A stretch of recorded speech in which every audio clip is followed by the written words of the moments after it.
Paz do Senhor Jesus, meus irmãos, a todos vocês. Que o nosso Deus, em nome de Jesus, abençoe a cada um de vocês que estão me ouvindo nesse momento. Meus irmãos, eu peço encarecidamente um grande favor para vocês. Gostaria demais que vocês se inscrevessem no canal, que vocês ativassem o sininho, né, para chegar mais e mais notícias para vocês, né? Porque eu tento buscar as melhores notícias, gente, para nossa salvação, para nossa edificação, tá? Então, eu gostaria demais que vocês dessem o seu like para que pudesse chegar para muitos e muito mais pessoas, porque são assuntos importantíssimos, tá? Então, eu vou falar aqui, gente, da maior profecia que vai acontecer. Essa está na palavra de Deus. Essa profecia está na Bíblia. E muitas pessoas não estão, gente, se preparando para essa grande profecia, que nós não vai ter para onde correr. Realmente essa profecia é verídica. Não é qualquer um que está falando, não é qualquer um profeta da terra que está falando. É o profeta Deus, é o profeta Jesus, é o profeta Espírito Santo, que está afirmando dessa profecia que vai haver para todos os povos da terra. E muitas pessoas não gostam de falar nisso, porque não gostam de falar do Apocalipse, né? As pessoas gostam de falar de dinheiro, bênçãos, e esquecem da maior profecia. E que se as pessoas não estiverem preparadas para essa profecia, muitas pessoas irão ficar. Eu peguei esse aqui como exemplo, né? Sadraque, Mesaque e Abednego, né? Do rei Nabucodonosor, que ele fez uma estátua enorme e mandou que todo mundo se curvasse perante essa estátua. E eles professaram a fé dele, né, no nosso Deus vivo, que ele disse que jamais iria, né, se curvar perante a nenhum Deus, né, feito pela mão do homem. Então, meus irmãos, veja só, depois eu vou passar os trechos para vocês verem o que aconteceu com ele. Mas eu já vou dizer aqui, antecipadamente, o que vai acontecer conosco. Porque essas cenas que vocês vão ver aí, vai acontecer conosco. Porque está vindo aí o grande terror que é assentar no templo, né? E vai se achar Deus e vai querer que todo mundo se curve perante a ele. Vai chegar o anticristo, está escrito na palavra, é a profecia, a maior profecia, né? Que vai acontecer, que está escrito na palavra. Então, ele virá, sim, irá sentar no trono. Irá fazer uma grande estátua também. E todo mundo irá se curvar. Ele vai obrigar as pessoas a se curvarem perante essa estátua dele, adorar a ele, tá? Então, olha aqui, vamos ler aqui em Apocalipse, para vocês verem que é realmente da palavra, gente. Eu só falo na palavra, que é para alertar realmente as pessoas, né? Então, vamos lá. Em Apocalipse 13, a partir do versículo 5, deixa eu ler aqui para vocês. Veja só o que Deus, a profecia do nosso Deus, tá? Foi permitido ao monstro. Quem é o monstro? Quem é o monstro? O grande terror, o anticristo, né? Veja só, foi permitido ao monstro se gabar da sua autoridade e dizer blasfêmia contra Deus. E ele recebeu autoridade para agir durante 42 meses. Ele começou a blasfemar contra Deus, contra o seu nome, contra o lugar onde ele mora e contra todos os que vivem no céu. Foi permitido que ele lutasse contra o povo de Deus e o vencesse. Preste atenção, meus irmãos. Olha, eles vão lutar conosco. Sim, conosco por quê? Porque muitas pessoas falam que são só os judeus que são filhos de Deus. Não, gente. Todos aqueles que professarem a sua fé no nosso Senhor Jesus Cristo, que aceitar o Senhor Jesus como seu único Senhor e Salvador, torna-se a ser filho de Deus.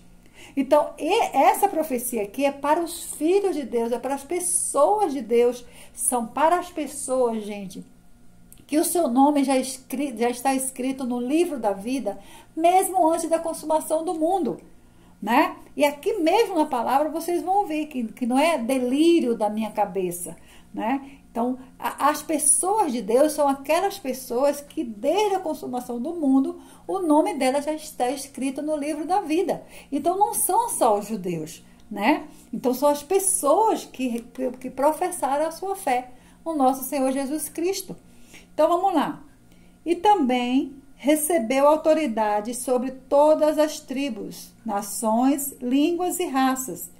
Todos os que vivem na terra o adorarão. Tá vendo, gente? Ele vai obrigar a todos, não só os judeus, a todos que vivem na terra. Na terra, não vive só os judeus na terra, né? Não é? Presta atenção. Não é só os judeus que vivem na terra. Todos os povos, diz o Senhor. Então, vamos lá. Menos, olha só, menos aqueles que, desde antes da criação do mundo, têm o nome escrito no livro da vida. Não falei para vocês? Então, as únicas pessoas que não o adorarão são aquelas pessoas que, mesmo antes de formar o mundo, o nome delas já estava escrito no livro da vida. E para vocês verem aqui como as pessoas falam erroneamente, não, que nada, só são os judeus, que a gente vai voar antes, né? Vai ser arrebatado antes. Mas Deus não está dizendo aqui que você vai ser arrebatado antes. Ele está dizendo para todo o povo da terra, né? Então, não é só para os judeus, né? Então, ele vai perseguir, né? Ele vai perseguir as pessoas de Deus. Mas as únicas pessoas que não se curvarão perante a ele são justamente o quê? Aquelas pessoas que já aceitaram Jesus como seu único Senhor e Salvador, né? Então, vamos lá. O qual pertence ao Cordeiro que foi morto. Portanto, se vocês quiserem ouvir, escute bem isso. Quem tiver de ser preso, será preso. Quem tem de ser morto pela espada, será morto pela espada. Isso exige que o povo de Deus, olha, o povo de Deus, vou repetir de novo, são todos os povos da terra, não são só os judeus, tá bem nítido aqui, depois vocês leem, tá? Então, são todos aqueles que aceitaram o Senhor Jesus, são povos de Deus. Então, ele vai, né? Que Deus está dizendo aqui para a gente aguentar firme. Aguente firme. Isso exige que o povo de Deus aguente o sofrimento. Preste atenção. Então, se a igreja já fosse arrebatada antes, por que então que Deus estaria dizendo isso aqui? Né? Isso exige que o povo de Deus aguente firme o sofrimento com paciência e seja fiel. E seja fiel, não se curve a ele, porque ele pode matar o nosso corpo, mas ele não vai matar a nossa alma, o nosso espírito, ele não vai. Então, as pessoas que conseguirem vencer, nenhum momento aqui Deus está dizendo, ó, no caso, eles foram salvos, né, da fornalha, eles foram salvos. Jesus entrou na fornalha e nenhum fio de cabelo deles foram queimado. Mas aqui, presta atenção, aqui o nosso Deus já está dizendo o quê? Que sim, nós vamos ser mortos, vamos ser presos, vamos ser perseguidos, mas ele está dizendo o quê? Aguente firme o sofrimento. O povo de Deus, aguente firme o sofrimento. Então, isso significa que vamos sofrer sim, porque todos aqueles que não se curvarem perante o anticristo, né, irá sim ser perseguido, irá sim ser preso, morto, degolado, né? Então, o próprio Deus já está aqui, ó, a profecia, Deus já está nos alertando o que vai acontecer com o povo de Deus. E repito, não só os judeus, todo da terra, porque se fosse só os judeus, o próprio Deus já teria explícito aqui. O meu povo, o povo judeu.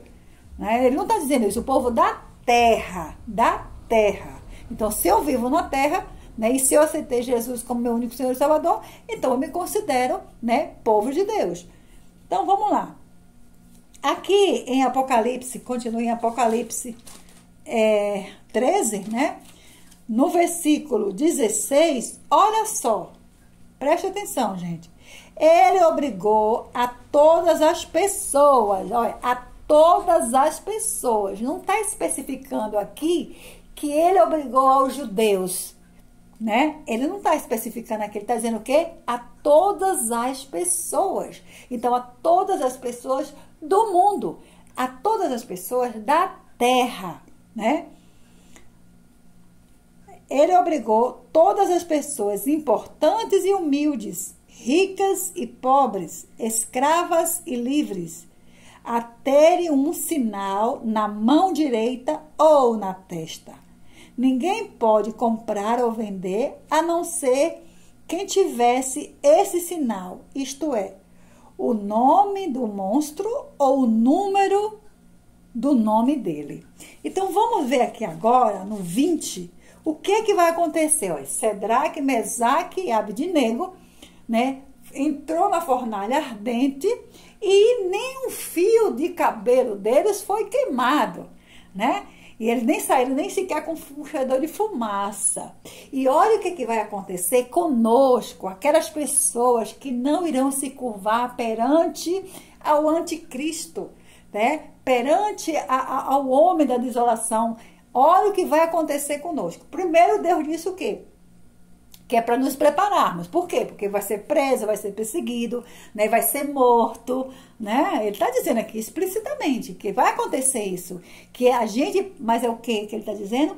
Para aguentarmos firmes o quê? O sofrimento. Então, em momento nenhum, ele está dizendo que a gente não vai passar pelo sofrimento. Ele está afirmando aqui, o próprio Deus, ele está afirmando, gente, que iremos sim passar por grandes provações, por grande sofrimento. Agora, o que é que vai acontecer se formos firmes como eles que não se curvaram perante a imagem de Nabucodonosor? E olha o que é que vai acontecer conosco, meus irmãos. Aqueles que não se curvarem perante o anticristo. Aqueles que não colocarem a marca do anticristo. Olha o que vai acontecer. Presta atenção. Então, nós temos aqui em Apocalipse 20, a partir do 4, versículo 4. Em seguida, vi alguns tronos e os que estavam sentados neles receberam o poder de julgar. Vi também as almas das pessoas que tinham sido degoladas porque havia anunciado a mensagem de Deus e a verdade que Jesus revelou. Elas não tinham, preste bem atenção, meus irmãos, no que ouça agora com atenção, tá? Que é isso aqui que as igrejas têm que estar falando, elas não estão falando. Vamos lá. Elas não tinham adorado o monstro. Quem é o monstro? O anticristo. Preste atenção. Nem a sua imagem. Nem tinham recebido o seu sinal na testa ou na mão. Essas pessoas tornaram a viver e reinaram com Cristo durante os 1000 anos. Os outros mortos não tornaram a viver até que os 1000 anos terminaram. Esta é a primeira ressurreição. Felizes e abençoadas as pessoas que forem incluídas nessa primeira ressurreição, pois a segunda morte não tem poder sobre elas. Não será sobre elas. Serão sacerdotes de Deus e de Cristo e reinarão com ele durante os 1000 anos. Então, essas pessoas que não se curvarem perante o anticristo, que não aceitarem a marca, são essas pessoas, minha gente, que irão passar o milênio com Jesus na Nova Jerusalém. São essas pessoas que realmente professaram a sua fé. Você vê que os outros mortos, eles não vão ressuscitar até passar o milênio. Então, o milênio só vai passar quem não aceitar a marca do anticristo. Tá nítido aqui. né? Então, aqueles que realmente professarem a fé no Senhor Jesus, né? Que se suportarem, que forem degolados, que forem mortos, porque eles tiveram esse prêmio, né? Abednego, né? Eles. Mas nós teremos o quê? O milênio, e não seremos mais julgados. Quando passar o milênio, não seremos mais julgados, gente, porque já estão salvos, já são salvos, né? Então tá bem nítido aqui que as pessoas que irão passar o milênio com Jesus são aquelas pessoas que professarem a sua fé, aquelas pessoas que não se curvarem perante as imagens do anticristo, nem adorá-lo, nem colocar a sua marca. Essas sim serão salvas, tá? Então, vamos lá, para você a gente ver essa parte aqui do Abednego, né? Sadraque, Mesaque e Abednego. Vamos lá. E a arrogancia. Você sabia que dá para transformar isso daqui nisso daqui? Desculpa aí, gente. Exatamente isso. Vamos lá. Arrogância humana, apontando que Deus é o verdadeiro juiz de todos e ninguém está acima de sua justiça. A grandeza de Deus não estava em mostrar poder destrutivo, mas na sua presença silenciosa que destrói as forças do mal. O juízo não veio com guerras ou batalhas, mas com a obediência simples dos 3 jovens. Eles se recusaram a se curvar diante do ídolo de ouro, e com isso, Deus demonstrou seu poder de forma simples e majestosa. Essa obediência foi um ato de renúncia ao orgulho humano e ao poder do império. Sadraque, Mesaque e Abednego não pediram uma arma, não clamaram por salvação. Sua única arma foi sua fé inquebrantável no Deus de Israel. O juízo de Deus se manifestou não apenas no fato de que o fogo não os tocou, mas também no reconhecimento do próprio rei Nabucodonosor, que, ao ver a intervenção divina, não pôde mais negar que havia um Deus acima dele, que tinha controle sobre todas as coisas. Assim, o rei foi forçado a humilhar-se, reconhecendo publicamente que não havia outro Deus capaz de libertar assim. A profecia havia sido... Então, vocês viram, né? Eles obedeceram. Então, minha gente, se preparem, porque a maior profecia que não tem escapatória, é essa aí que vai acontecer. E é essa profecia que os profetas, os profetas de hoje não estão falando. Eles não estão falando isso, sabe por quê? Porque isso não dá dinheiro para os profetas de hoje em dia. Mas essa profecia está na palavra e irá se cumprir. Prepara-te, ó Israel, para nos encontrarmos com o nosso rei. Aguenta firme, porque o prêmio maior é a nossa salvação. Grande beijo e até a próxima.